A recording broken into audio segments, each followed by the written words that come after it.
Don't sell our future, আমাদের ভবিষ্যৎ বিক্রি করো না। এই স্লোগানে বরগুনার আমতলীতে অ্যাক্টিভিস্টরা বরগুনার সদস্যদের উদ্যোগে গ্লোবাল প্ল্যাটফর্ম বাংলাদেশের সহযোগিতায় নজরুল স্মৃতি সংসদের আয়োজনে অ্যাকশন ফর ট্রান্সফরমেশন প্রকল্পের আওতায় জলবায়ু ন্যায্যতা এবং জীবাশ্ম জ্বালানির ব্যবহার বন্ধে গ্লোবাল ক্লাইমেট অ্যাকশন 2025 উদযাপন করা হয়। ক্লাইমেট স্ট্রাইক অ্যাক্টিভিস্টরা বরগুনার ইউথ সদস্যরা বাংলাদেশের পক্ষে কিছু দাবি তুলে ধরেন। তার মধ্যে অন্যতম গ্রিনহাউস গ্যাস নিঃসরণ কমানো, জ্বালানি নীতিতে নারীদের অবস্থান সুদৃঢ় করা, ন্যায্যতার ভিত্তিতে জলবায়ু তহবিল বৃদ্ধি ও তাতে ভুক্তভোগী দেশগুলোর অভিগম্যতা সহজীকরণ ইত্যাদি দাবিতে ইউথ সদস্যরা পাথরঘাটা উপজেলা প্রেস ক্লাবের সামনে ক্লাইমেট স্ট্রাইক করেন। অ্যাকশন ফর ট্রান্সফরমেশন প্রকল্পের ইউথ সদস্যদের সাথে উক্ত প্রোগ্রামে উপস্থিত ছিলেন অ্যাকশন ফর ট্রান্সফরমেশন প্রকল্পের প্রকল্প সমন্বয়কারী মোহাম্মদ মিলন বিশ্বাস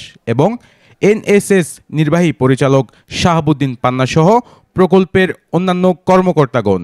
এনএসএস নির্বাহী পরিচালক শাহাবুদ্দিন পান্না বলেছেন, সাধারণ জনগণের পাশাপাশি সরকারকে এগিয়ে আসতে হবে এই জলবায়ু পরিবর্তন রোধে।